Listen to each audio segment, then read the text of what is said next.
61. He has held the call K4PI since 1976.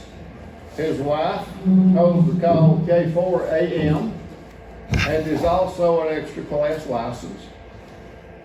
Mike lives down on the south side of Douglasville, a couple of 3 miles from our Douglasville, Mike, and has QTH about 2.5 acres. He decided he needed a little bit of elbow room, and he went down to Bowden and bought a place a little bit bigger, and I'll let him talk about those. We're talking about 6 meters tonight. Mike is sitting at 173 countries worked and 173 countries confirmed on 6 meters. Some of you don't know that that is a real mark that is way up there. Those of us who have been in the business a while know how high up there that is.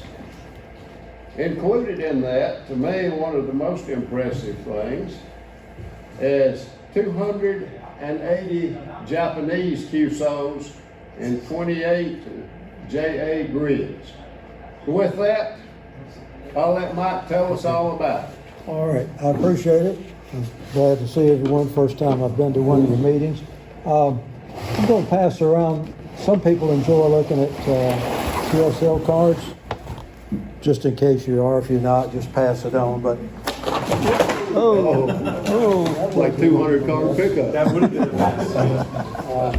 that's a few of the DX cards that I have, if you're interested. But those are all 6 meters. Yes, these are all. This is all 6 meters. Just I grabbed one of the boxes before I left. So I'm here to talk to you about operating on 6. This program was originally generated for DXing on 6, but for people that aren't into DXing, there may be some information here that might be of interest to you.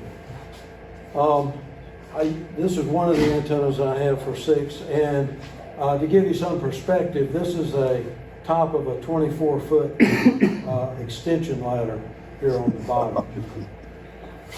And this one I do use on EME, Earth, Moon, Earth, for 6 meters, so it has elevation. Move me up one. So one thing I have to impress on you that every year, 99.5% of the time, there is no terrestrial DX on 6 meters. And that works out to something like only about 40 hours of actual time that there is DX terrestrially. So you have to be there at the right time, and so I want to talk to you about when to be there, things that that you need to know. It's not one of those bands where you just sitting there watching TV and you say, well, I think I'll go in the shack and work some DX on 6 meters. It don't happen like that. It don't happen that way. So let's move on to the next one. So in the order of importance to me, things that you need to know about working DX, and also maybe just working stateside, if you just like to work the states, you need to know a little something about propagation so you can know when you need to be there and so forth. Next is about what kind of antenna. The other one is like intelligence gathering of what's on the band and what's going on at this time, what kind of rig and amplifier, what mode to be on, and the frequencies where you need to be at, and being able to change modes and so forth quickly. So yeah, give me one more there. That'll make it a little better, I think. Next. So first thing, to me, the most important thing is understanding propagation. 6 meters probably has more propagation modes than any other band. I'm not going to talk about all of them. It'd just be too many to cover, but I'll talk about what they call F2, E-skip, TEP. That's transequatorial propagation, SSP, and EME. There's others like meteor scatter. A lot of people like to work meteor scatter. That's where you're actually bouncing your signal off the trail of meteors. You can do that any day of the year, but you only have about a 1,200 mile range, so you're not really going to work any DX per se. You might work VE or Mexico or something, that's going to be about it. I may have one more slide here. If you're really interested in some of these propagation modes and how they work, this is a website that's real informative. This guy has some really good information on propagation, how all this stuff actually works, and so forth. So, Steve, can you share these slides with us? I'm sorry? Can you share these slides with us? You mean recorded, you mean? No, I mean just share the pages, so I don't have to write down the web address. I mean, I don't have a way to, I mean, I could write it down on a piece of paper for you. I mean, other than that, I don't. We got a copy of them, we can. Oh, okay. Do you have a problem if we put this presentation? Oh, no, Yeah, on the website. I'm sorry, I didn't understand that question. I was a little confused.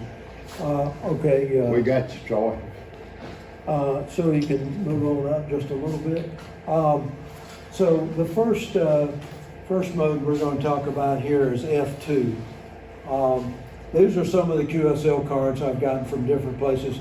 F2 is one of the layers of the ionosphere that we use on HF. Most of you probably works on HF.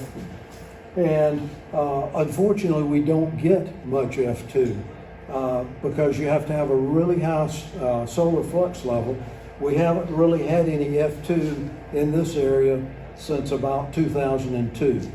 It's been, just hasn't been enough flux. The last solar cycle we went through, there wasn't enough solar flux to allow this on 6 meters. But in 2002 through 2002, there was F2, and it was crazy on 6 meters, unbelievable. You could get on in the mornings, and if you wanted to work kind of contest style, you could run 100 Europeans in a morning on CW with F2 because the band would be wide open from right after sunrise till about noontime, and then maybe later in the afternoon. So there's a good chance that we may never see any F2 again, or in my lifetime anyway. The next solar cycle, they keep saying, it's just not going to go very high, like the last one that we went through, I think back in 2013. It got high enough for 10 meters to open up pretty good, but never got good enough for 6. So we'll move on to the next guy here. This kind of shows you some of the numbers we've had over the years. I was not on 6 meters in '89. I didn't actually get on 6 meters till about 1999. I started chasing a little DX up there. So all of those contacts, most of Yeah, yours since now 99. since 99. Yeah, right.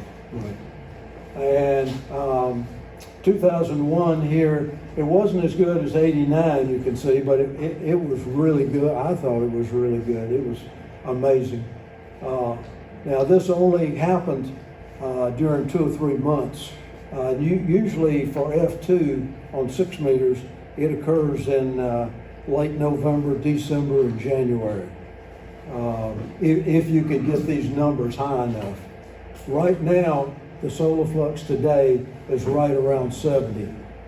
So you can see this is just not going to happen right now.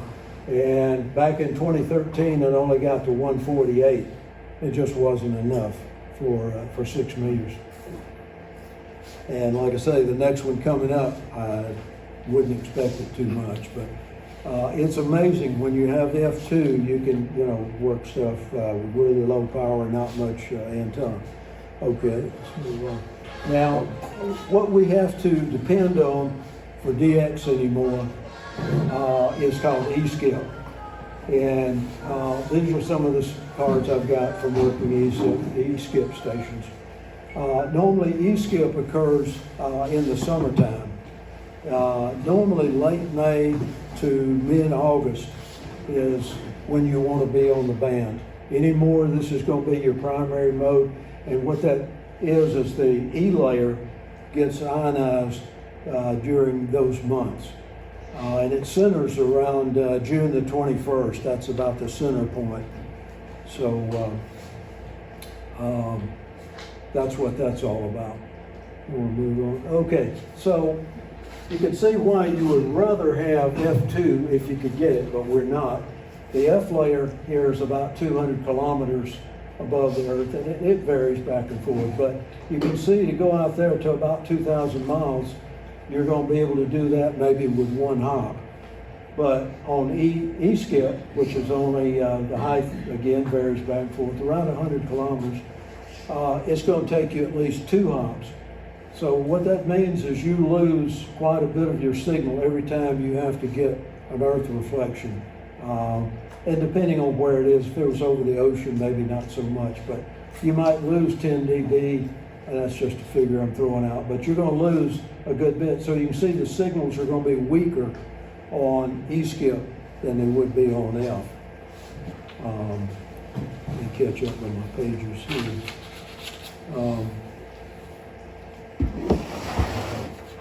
Let's move on to the next one here. Okay, this is a mode, you don't see much of TEP. It's called trans-equatorial propagation. It's kind of a strange animal in that it jumps the equator into this area from here into deep South America. What happens is the E layer links up with the F. Usually over the equator, you might have more F layer stuff going on. So you link with F and then back to E.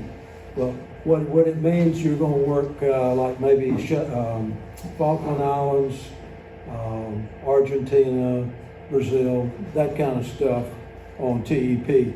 And you'll usually see this maybe in late March or sometime in September, but you can't depend on it. It's kind of flaky. It may just pop up all of a sudden and be there for one day. I've only seen one day in the last year. I've seen one day of TEP, but signals are usually pretty good when we do get that. Okay.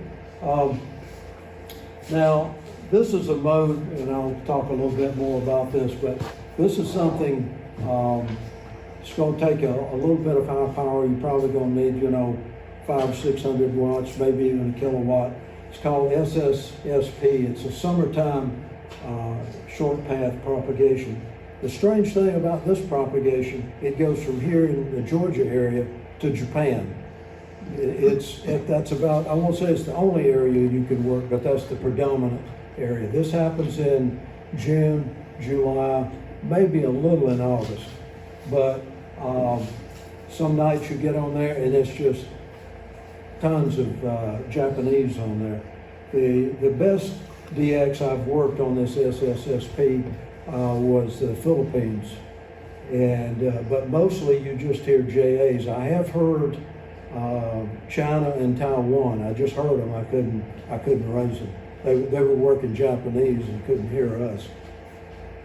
But this is one that you will see, and you won't see it every night. During the June and July, you might see 4 or 5 nights where we get this. And you're probably not going to hear this with a dipolar or some small antenna. You're going to probably need 5 or 6 elements, Yagi of some kind, to hear this. We'll move on up. Okay, this is the mode here. This is when you get a little bit crazy and you don't want to throw some money away. Is when you get into EME. The fortunate thing about EME, you can use that just about any time of the year on 6 meters. But some days are better than others because it has to do with the position of the moon and other factors. But probably at least 15 days out of a month, you'll have decent EME conditions. Now here, you're definitely going to need legal limit power and pretty good antenna. Something with elevation, if you really want to do much.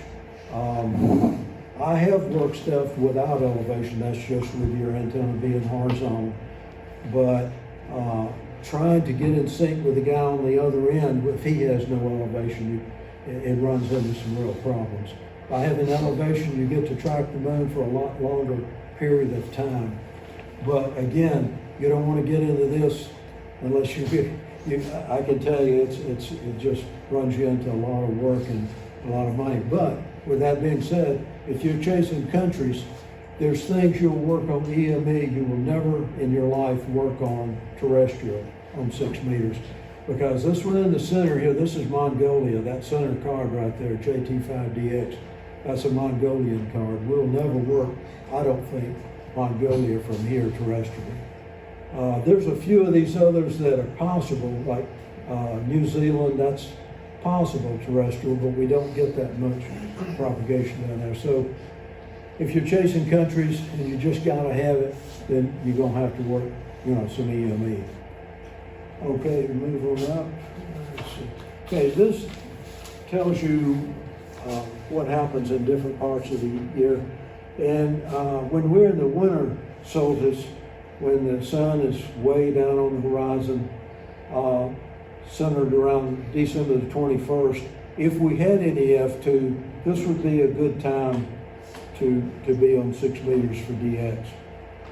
There is some E-skip in this time period, but I've never seen it produce any DX.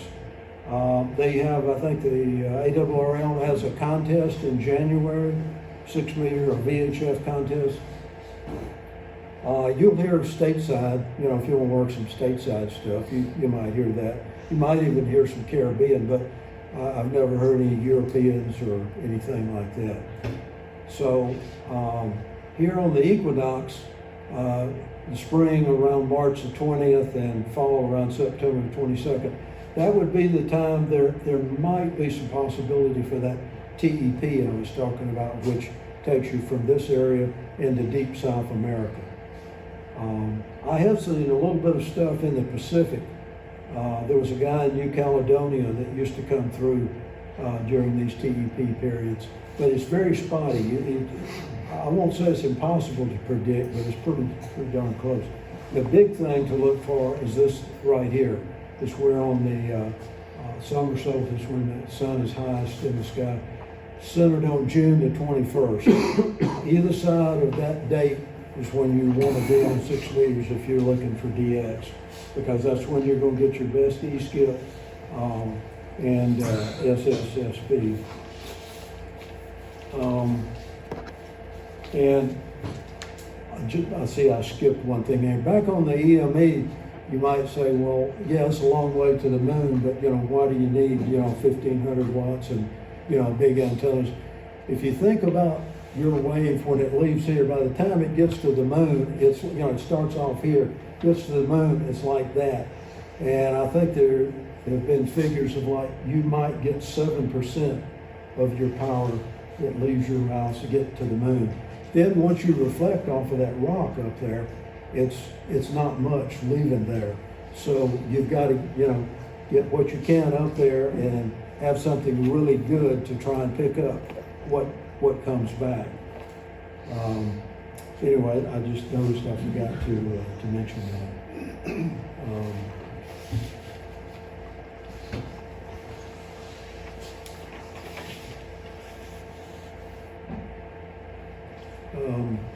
I got my sync here.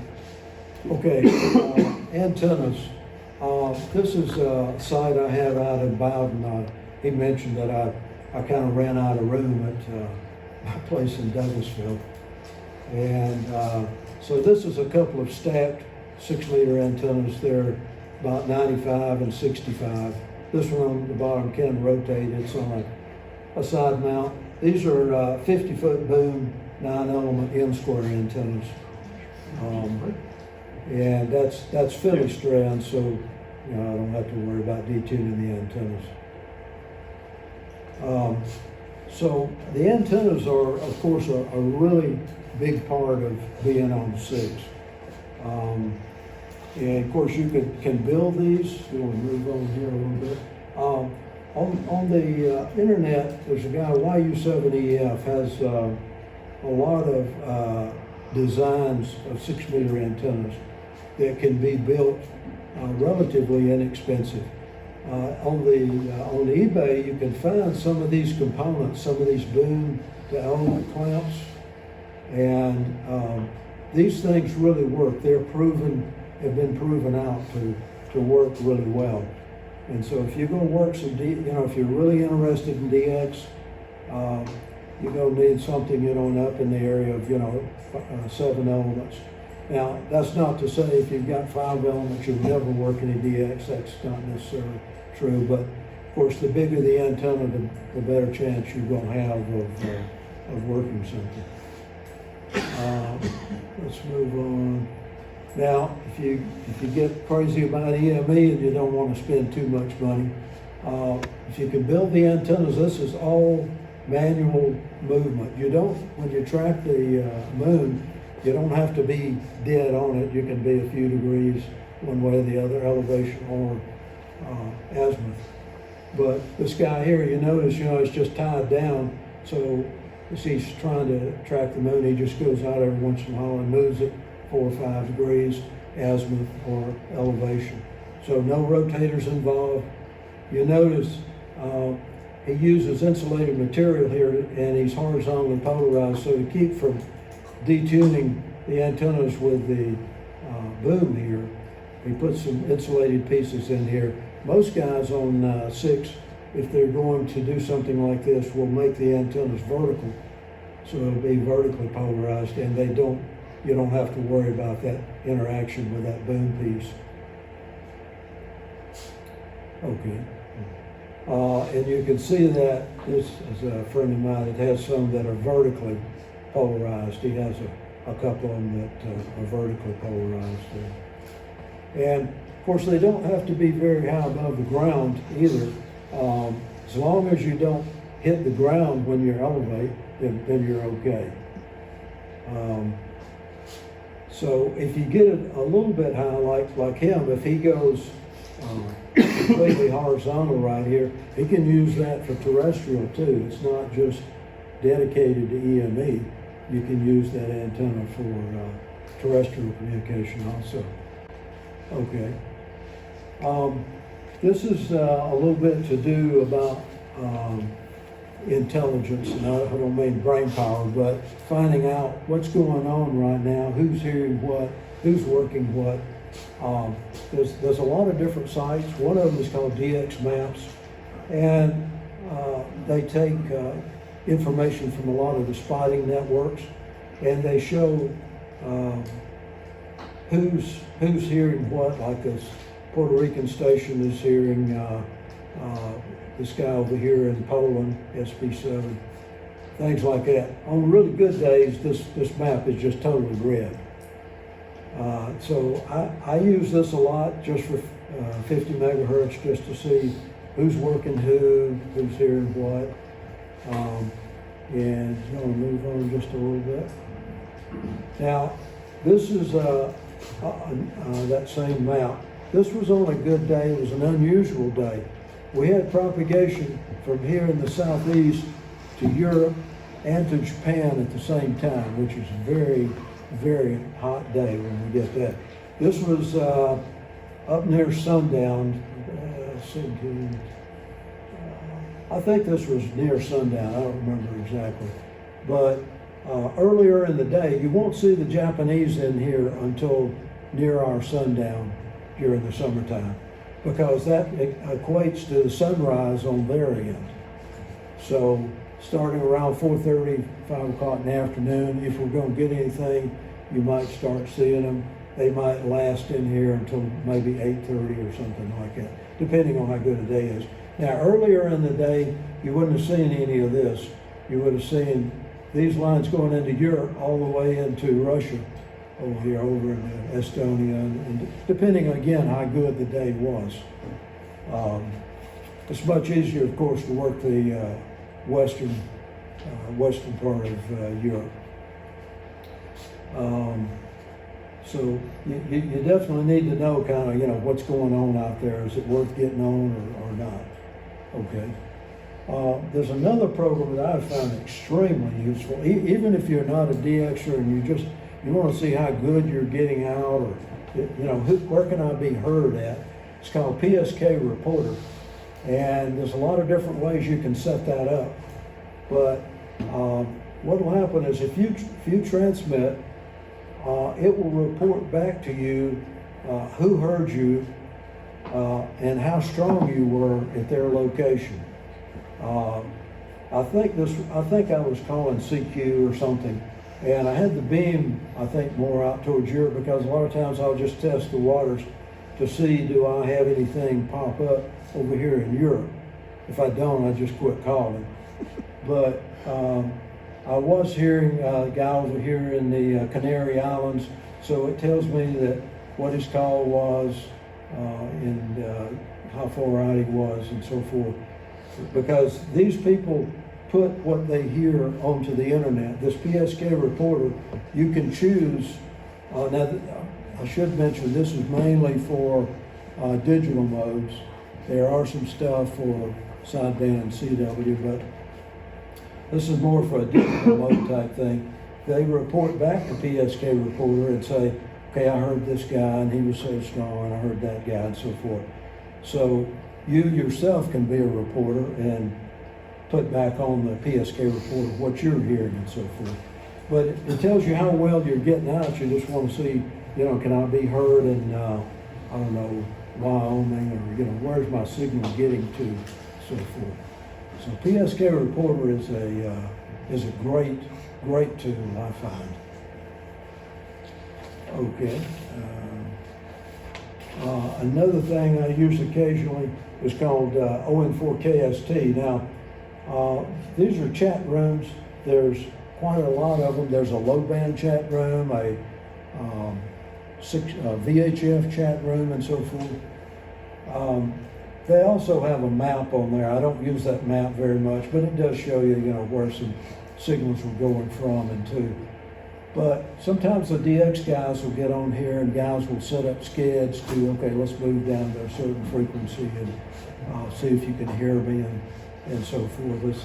This guy here is this guy in, I believe this guy's in Texas, telling the guy in Japan, your signals are great here in EM25. So sometimes you can get a little bit of information of what's going on out there. Okay. Then you kind of get down to, well, what kind of radio am I going to use? And that's kind of your own choice. Everybody has their own idea of what they want to use. I use a K3S. This is an old K3 I had, and it just happened to have 6 meters on it.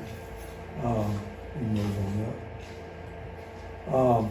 There's a nice website, if you ever want to see a horse race on radios, it's called Sherwood Radio, where he evaluates just about every radio that there is. There's hundreds of radios on here. They go back probably into the 70s and the 80s. But, and of course, this is not the definitive thing of, oh, okay, I'm going to buy the top radio and that's going to be the best. There are some other things you need to look at, but it does give you some generalized idea. And who's number one does swap places. I think right now the Yaesu FT101 is in number one slot. They went ahead of Flex Radio. So just gives you an idea of, what might I want to buy, depending on how well things work. Okay. Now, I mentioned using some power. Have some power. This right here, interestingly enough, back when WSB went from analog to digital, they had their transmitter had 55 of these units. And the engineer gave those units to the ham population at the time. Wow. Each one of these units is good for easily a kilowatt. And these are 250 watt modules that you see here. Very little modification was needed to get this thing on the air. Mainly just this rack of fans. I put some on the end here. You need a TR relay, power supply. This is a 50 volt power supply. These things are pretty cheap on the market. You can get them probably. How many amps? Right around 50 amps. 50 volts and 50 amps. This is a switching supply, and you can get those things easily under $100 and sometimes even under $50. But you need a TR relay and harmonic filter. Not a whole lot to get it going. I've used this at my farm location. So if you can find one of these, it's a pretty cheap way to get on 6 meters, because channel 2, that's the reason everybody was in everybody else's TV back in the day. Channel 2 was right down there near 50 megahertz. You get on, and of course the old TVs back in the day were, you know, they had no narrow front ends. Front end there, wow. Yeah, yeah. Thank goodness these days with digital, everybody's up in the UHF band way away from 6 meters, so you can run a kilowatt without anybody ever knowing you're around at all. Like I can sit there running a kilowatt, looking at my TV at the same time, never any problems. But that's not to say that you can't work some DX with 100 watts. But again, it depends, you know, how long do you want to sit there, because it's not like you're going to be the only guy calling the DX out there. When something pops up, everybody and their brother is going to be in there too. So it's a competition kind of thing. If it was just you, that's great, but unfortunately that's not the way it works. Okay. My first amplifier that I had on 6 was an SB220. I bought an old SB220 and went through, tore out the tank circuit, put a new tank circuit in for 6 meters, a new TR relay, a lot of odds and ends. This guy was good for, I think, more like 800, 900 watts. You could probably push it a little bit more if you wanted, but I never pushed it much more than that.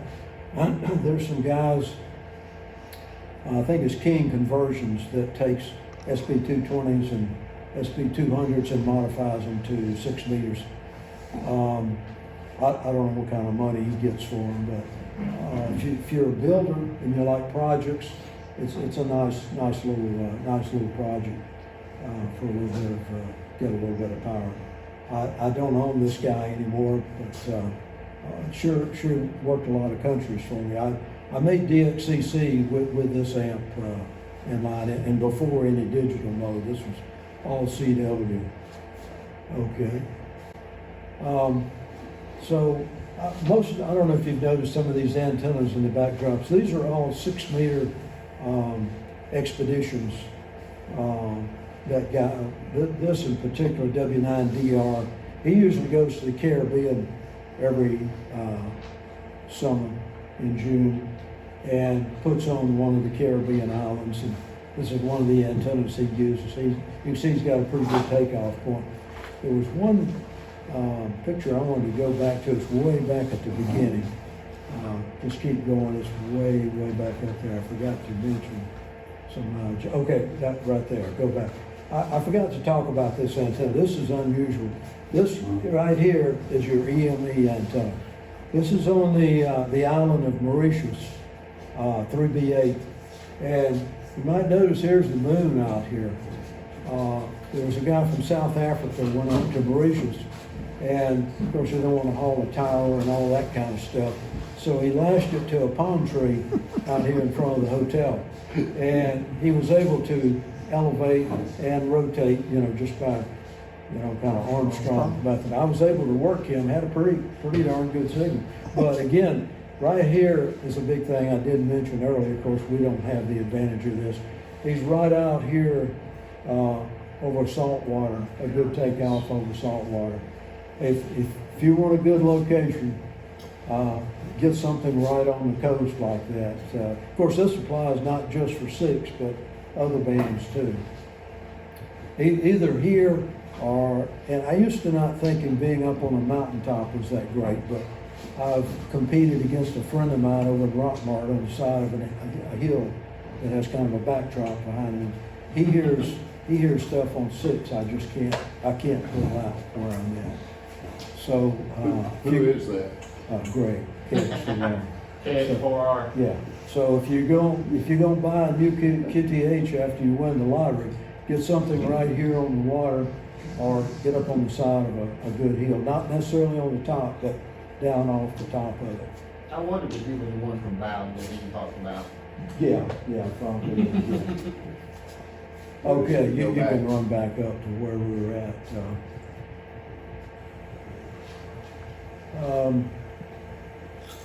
Okay, one more. Okay, now I get booed a lot of times when I put this presentation on because I'll mention digital modes. Now, There are a bunch of digital operators in this room. yeah, now if you don't like digital, that's fine, I understand. I was a CW guy until about 2 or 3 years ago when FT8 came about. And the reason is if you want to work DX, I won't say you've got to move to digital mode, but it's going to make it a lot easier. If you've got low power and maybe not so great of an antenna, your chances are going to be a lot better because this was back when they were using JT65. Before FT8 came out, I used JT65. It still kind of looks similar to what your FT8 screen will look like, but just imagine that, say a CW signal is only about minus 12 dB. You could probably work a guy at minus 12. You notice these dB readings over here. So imagine you can just barely hear a guy at minus 12 on CW, but you get down here on JT65, and there's a guy at minus 25. That's another 13 dB. Next to the bottoms are minus 29. Okay, yeah, well, yeah, on JT65, you can get up to around minus 30 down in those areas. So FT8 will get you to around minus 24, which is good because you can imagine being able to hear that further into the noise than you could when you were on CW. But it just makes it a little bit easier. You know, like I say, I'm still a CW guy. I've worked some new stuff like last year on CW. Just depends on where it pops up. I go wherever it's at, but I stay more on FT8. So let's move on up. So let's talk about where do you need to be frequency-wise if you get on the band. Normally CW 50/080 to 105. Now that's not like carved in stone, but down below 80 are a lot of beacons. They're beacons that are just sitting out there running 24 hours a day, giving their grid square call sign. And if you want to see the band, if the band's open, you can go down there and listen around, see what you can hear. They're normally low power. There's 2 or 3 in this area. One is actually over near Bowden, just across into Alabama, that you easily could hear in this area. There was one in Cartersville. I don't know if that one's still there, but there's some locally you can hear almost any time of the day. They're just sitting down there. They're 10 or 15 watts, something like that, low power verticals. I think the one in Cartersville was 50060 or somewhere in the 06 something. Right. I can't remember. Yeah, It's been a while since I tuned in. So. Yeah, they give CW idents and so forth. I don't really pay much attention to them. Normally I can tell by looking at those websites I was telling you about if I'm hearing the stuff I want to hear. I've heard a few DX beacons, the fact that they're such low power. You don't hear a lot of them. I have heard a few. But anyway, this is kind of the generalized CW area. Now, this is one area I would ask you, if you could, to stay out of, other than if you hear DX, call it. But don't CQ in this area. This area, 5100 to 124, they call it the DX window. And they try to keep that cleaned out so that when you're listening in there, if there is any DX, you can hear it. Prefer people not CQ for anything in this area. Now that doesn't say you might not hear somebody in there, but you know, there's no law against it. If they want to do it, fine. But normally that area stays pretty clean. There's a calling frequency 50.110 that occasionally you will hear DX stations call on. And you might hear even some CW pop up in this area. Now, the general operating area for just, you just want to maybe work stateside, DX, whatever, 5125 and up for sideband. It's just free range up there. Just do what you want. 5125 theoretically, and this is theoretically, is a calling frequency. That means you go in there, call CQ, somebody comes back and you move off. It's not a rag chew frequency, but unfortunately, that gets used for rag chews. So, I would ask if you could, make a contact here and move up to 130 or 135. But like I say, you're gonna hear rag chews going on 125, and that's just the nature of the beast. Now, for EME, some of the other, there's a number of digital modes. It's just not FT8 and FT4 and stuff like that. You got JT9, JT65, FSK 441. There's a whole list of, depending on what you're trying to do. I know right in this area, meteor scatter and EME take place down in this area, around 5190, 200, up in that area. EME is on EME uses JT65. That's the mode it uses, and it could go down to -30 as far as kind of hearing into the noise. Now your JT65, this is not that popular of a mode. When I made these slides, JT65 was kind of the digital mode. FT8 hadn't kind of caught on at the time. Well, it hadn't been generated. But back in the day, JT65 and JT9 we used a lot. When FT8 came out, everybody just, in 2 weeks, everybody was gone off JT65. There's nobody left. They just said, I'm getting the heck out of Dodge. And because it takes so long, JT65 works on the premise that it's a 1 minute cycle. And your clock has to be right on the money. You want it to be, dead on with some kind of clock source. So you will transmit for 1 minute, and then the guy you're trying to work, he'll transmit for 1 minute. Now you have to kind of know, you probably have a schedule, and you tell him, okay, I want you to be on odd sequence, and I want you to not be on even, whatever, how you want to set it up. And so you're transmitting, and then you listen to him for a minute, and then you just keep going. Now, like EME QSOs, you might call for an hour. I mean, just calling, because you never know, the signal's coming off of the moon, when everything has to line up just right. So you have to be very, very patient. You're just sitting there transmitting, receiving, transmitting, receiving. Now, the thing people liked about FT8, they cut the time down. FT8 is 15-second cycles, where you listen 15, you transmit 15. Again, you got to be very right on the money with your time to sync up with everybody. You did give up a little bit of sensitivity because you went from like maybe -30 down to -24, but most people didn't seem to matter. Yes, sir. Would that be the same for FT4? Yeah, FT4 you give up. You give up probably 8 dB. FT4 is great because it's so fast. People love it, and it's not on a synchronized time. You just get in there and call, and the other guy comes back, you work it. It's not, everybody's got to be definitely on time. But the thing they really made FT4 for was to compete against RTTY.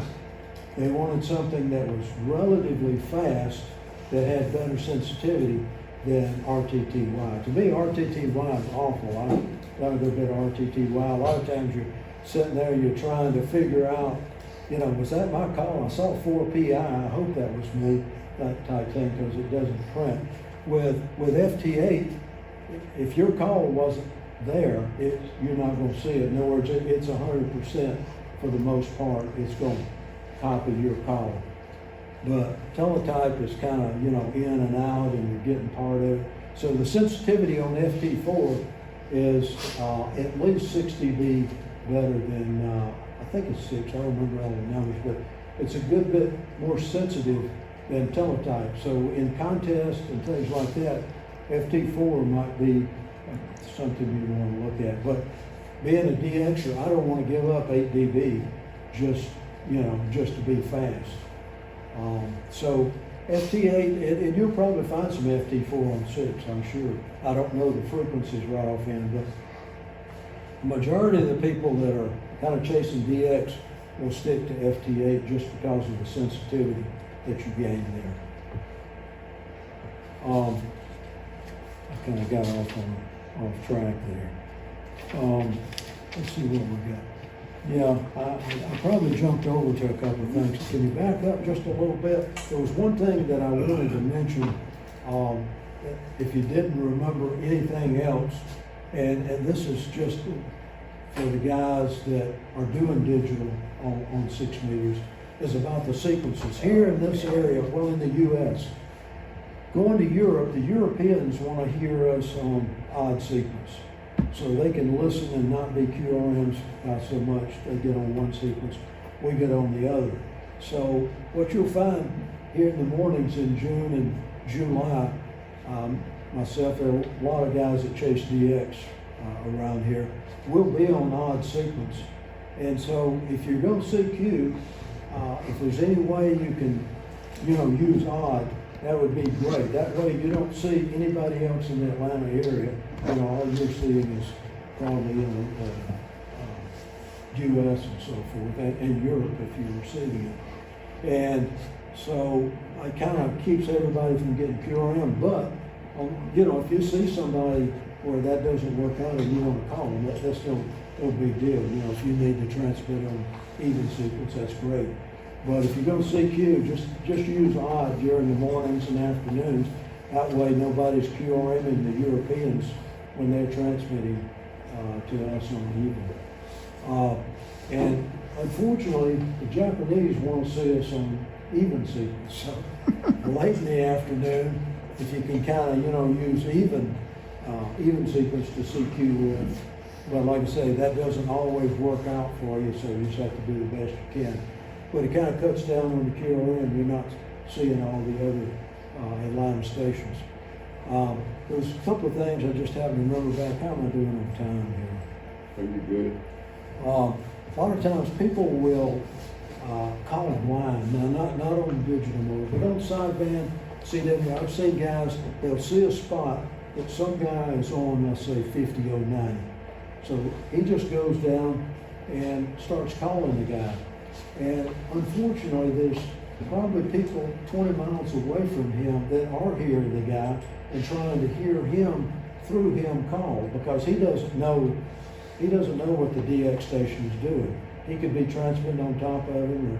So, if you're going to call, make sure you're kind of hearing the station before you just start to call in the blind.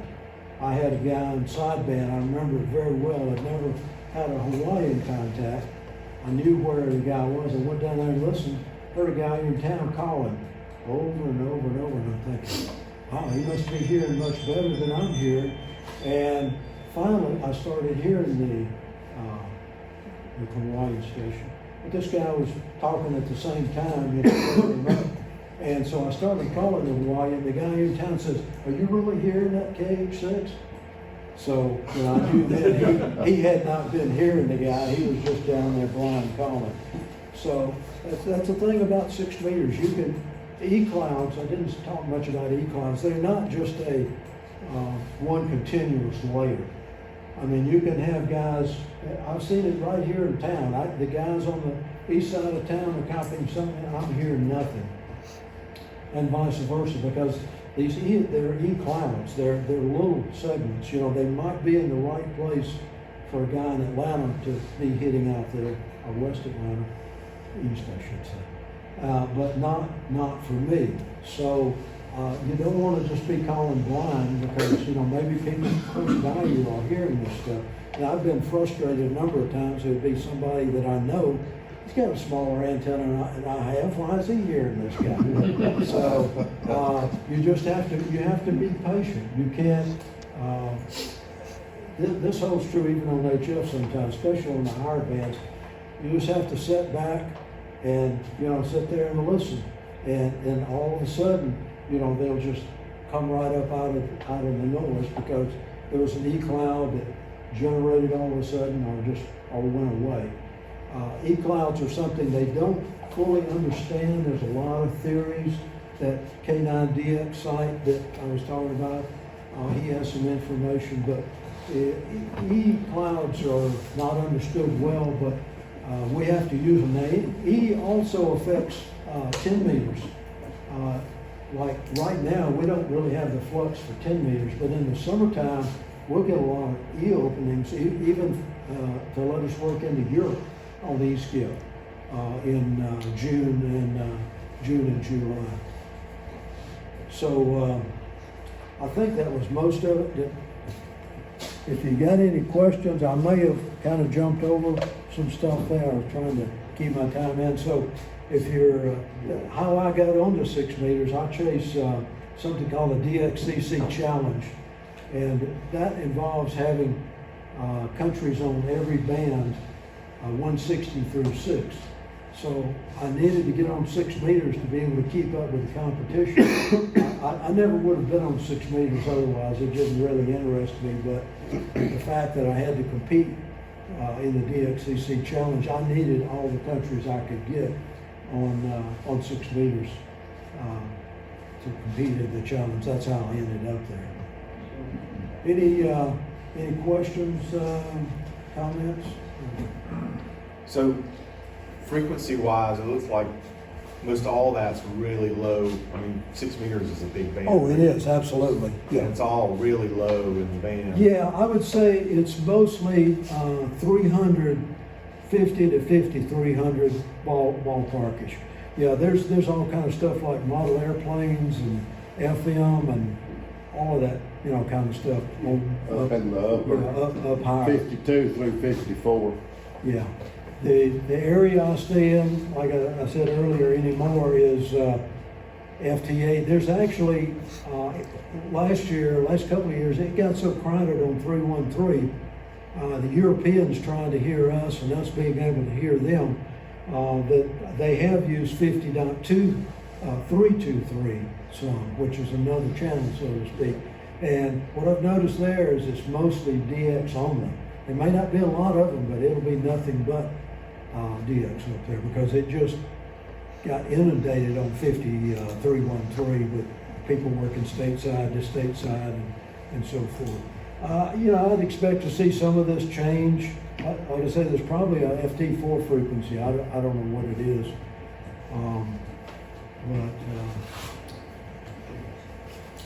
Anyway, yes, sir.